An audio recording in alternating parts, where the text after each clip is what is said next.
Good evening, Davao, Mindanao. Once again, we are here in our show, Mindanao Dialogue, that is aired daily, 9 to 10 p.m. at Sky Cable Channel 15 for a topic called about information technology. Our guest for tonight is not really identified with IT, no? He is more identified with progressive issues, no, ng Pilipinas, but he sees something important in this undertaking in the House of Representatives by proposing a bill that will promote open source IT technology in the Philippines.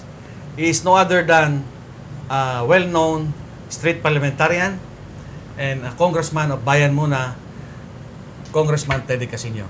Good evening, Congressman. Good evening, Ed. Maayong gabi